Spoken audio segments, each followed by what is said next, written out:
Hello and welcome to effective English, जहां आप सीखते हैं इंग्लिश बिल्कुल बेसिक से। यहाँ पे छोटी छोटी चीज़ें मैं आपको बताती हूँ इंग्लिश से रिलेटेड। 2 दिन से वीडियो अभी आया नहीं था, तो ये वीडियो मैं अभी डाल रही हूँ क्योंकि तबीयत थोड़ी ख़राब है। तो होप कि इस चीज़ को आप नोटिस नहीं करेंगे और चैनल पे बने रहेंगे। तो आज मैं आपको इंग्लिश में कुछ इम्पोर्टेंट चीज़ बताने जा रही हूँ, द फ्रेज़ और द क्लॉज के बारे में। फ्रेज़ क्या होता है, क्लॉज क्या होता है। आपने हमेशा सुना होगा, पढ़ा होगा कि फ्रेज़ को यूज़ किया जाता है या फिर कोई यूज़ करता है। तो फ्रेज़ को हिंदी में बोलते क्या हैं? फ्रेज़ को बोलते हैं मुहावरे। मुहावरे में आपने देखा होगा कि उनका खुद का कुछ मतलब कि उनका मीनिंग तो होता है, लेकिन उसमें अगर आप ग्रामेटिकली देखें तो कुछ ना कुछ गड़बड़ रहती है। जैसे कि उनका खुद का वर्ब वगैरह नहीं होता है, सब्जेक्ट नहीं होता है। तो आज हम उसको ठीक से जानेंगे कि फ्रेज़ आखिर होता क्या है। In English, a phrase is a sentence which have no meaning if used alone, no subject and no verb. अगर इसको अकेले आप कहीं पे यूज़ करोगे मुहावरे को, तो आप कोई सामने वाला व्यक्ति आपकी बात को समझेगा नहीं, आपने देखा होगा। और अगर आप डायरेक्ट किसी के सामने जाके मुहावरा बोल दोगे तो वो आपकी बातों को पूरी तरीके से समझेगा नहीं और बिल्कुल हैरान हो जाएगा। तो इसी सब चीज़ को बोलते हैं फ्रेज़। इसी में ग्रामर में सब्जेक्ट नहीं होता है और कोई वर्ब नहीं होता है। सो यहाँ पे फ्रेज़ का मीनिंग मैंने हिंदी में अच्छे से बता दिया आपको।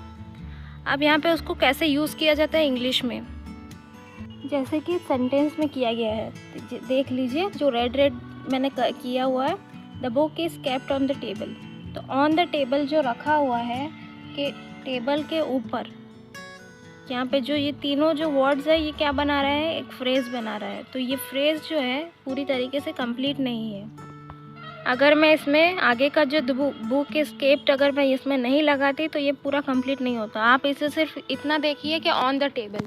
ऑन द टेबल क्या है? ऑन द टेबल अगर आप बुक नहीं लगाएंगे, इसके ऊपर पीछे आगे नहीं लगाएंगे, तो आप ऑन द टेबल से कुछ समझ नहीं पाएंगे कि ऑन द टेबल क्या रखा है, कुछ रखा है क्या ऑन द टेबल, मतलब टेबल के ऊपर क्या है, और टेबल के ऊपर कुछ समझ में नहीं आ रहा है। तो इसी तरह मुहावरे भी छोटे छोटे जो वर्ड्स होते हैं, लफ्ज़ होते हैं, उनका एग्जाम्पल होती है।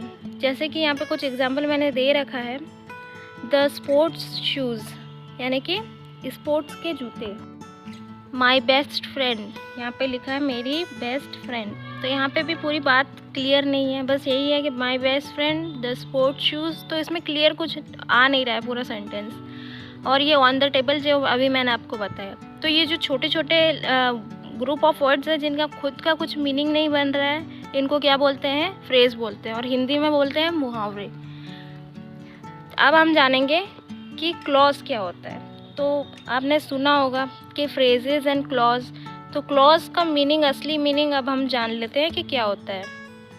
क्लॉज मतलब आपने जब आप पॉलिटिकल साइंस पढ़ते हो तो उसमें आपने सुना ही होगा, जैसे कि धारा को क्लॉज बोलते हैं। इसमें क्या होता है, इसमें एक ग्रुप ऑफ वर्ड होता है जिसमें सब्जेक्ट होता है, वर्ब होता है और उसका खुद का एक मीनिंग भी होता है। ये मुहावरे की तरह नहीं है कि इसमें आधा मीनिंग हो और आधा कुछ वर्ब सब्जेक्ट का कुछ कमी हो। इसमें खुद का ही मीनिंग वो बना लेता है। एग्जाम्पल के लिए, Divya is my best friend, we went to watch a movie, the book is kept on the table. तो ये पूरा जो सेंटेंस जो मैं आपको शो कर रही हूँ, ये सभी सेंटेंस क्या आते हैं? क्लॉज में आते हैं। तो ये पूरे क्लॉज क्या है, इसमें सब्जेक्ट और वर्ब भी है और ये मीनिंगफुल भी है पूरा। क्लॉज 2 प्रकार के होते हैं, एक होता है इंडिपेंडेंट क्लॉज और एक होता है डिपेंडेंट क्लॉज। तो पहले हम डिपेंडेंट क्लॉज जान लेते हैं। A group of words with subject and verb but does not make sense of its own. तो मैंने आपको बताया कि इसमें सब्जेक्ट और वर्ब दोनों होते हैं, लेकिन क्या है कि इसमें 2 टाइप के क्लॉज बांटे गए हैं। एक टाइप का क्लॉज वो होता है डिपेंडेंट, जो कि निर्भर रहता है किसी और सेंटेंस या वर्ड्स पे, वो निर्भर रहता है। देख लीजिए, एग्जाम्पल दे रहा है, जैसे कि बिकॉज शी वॉज सैड, क्योंकि वह दुखी थी। तो वह दुखी क्यों थी या फिर उसके दुख का कारण क्या था, इसमें कुछ भी साफ नहीं है। इसमें मीनिंग भी आ रहा है, इसमें सब्जेक्ट भी आ रहा है और वर्ब भी आ रहा है, लेकिन इसमें क्या है कि हम पूरी तरीके से बात को समझ नहीं पा रहे हैं। तो मीनिंग, सब्जेक्ट और वर्ब के होते हुए भी अगर आप बात को समझ ना पाओ तो उस टाइप के सेंटेंस को आप कौन से कैटेगरी में लाओगे? डिपेंडेंट क्लॉज में लाओगे, क्योंकि ये क्लॉज है जो डिपेंडेंट है कि इसके आगे पीछे कुछ लगे तो ये डिपेंडेंट हो गया, निर्भर हो गया ये किसी और वाक्य पे। इसे जो पूरा करेगा तभी ये पूरा एक हो जाएगा, कंप्लीट सेंस का एक सेंटेंस बन जाएगा ये। तो अभी ये पूरा कंप्लीट नहीं है क्योंकि इसमें सब्जेक्ट है, वर्ब है, लेकिन इसका पूरा मीनिंग नहीं बन रहा है। यहाँ पे देख लीजिए, आफ्टर ही फिनिश्ड स्कूल, कि जैसे ही उसने स्कूल ख़त्म किया उसके बाद क्या हुआ, ये कुछ भी इसमें लिखा हुआ नहीं है। तीसरा एग्जाम्पल देख लीजिए, बिफोर गोइंग टू बेड, यानी कि सोने जाने से पहले क्या। यहाँ पे पूरी तरीके से बात कंप्लीट सेंस नहीं बना रही है, तो ये आपने समझ लिया होगा। अब जानते हैं इंडिपेंडेंट क्लॉज क्या होता है।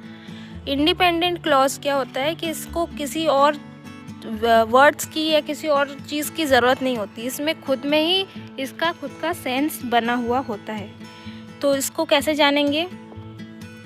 A group of words which have subject, verb and make sense on its own as a sentence. इसमें खुद का ही सब्जेक्ट होता है, वर्ब होता है और ये अपने आप में ही एक मीनिंग बना लेती है, जो पूरा मीनिंग होता है उसमें, किसी और चीज़ की इसको ज़रूरत नहीं होती। जैसे कि यहाँ पे एग्जांपल है, शी एट केक, यानी कि उसने केक खा लिया। इसमें कोई भी बात ऐसी नहीं है जो क्लियर नहीं है इस एग्जांपल में। Sita went to the park, Sita उस पार्क में गई। राम रन्स वेरी फास्ट, यानी कि राम बहुत तेज़ दौड़ता है। सो इंडिपेंडेंट क्लॉज यानी कि किसी और चीज़ पे उसे डिपेंडेंट ना रहना पड़े, ऐसा क्लॉज। तो आई होप कि आप ये सब समझ गए होंगे और इन सब के एग्जांपल्स आप देख लेना ठीक से और प्रैक्टिस कर लेना।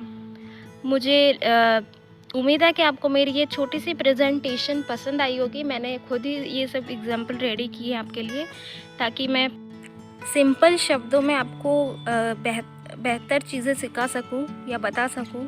अगर आपको मेरे वीडियो में थोड़ी सी भी चीज़ काम की लगी हो आपके लिए, तो मेरे चैनल को लाइक, सब्सक्राइब और शेयर कर देना।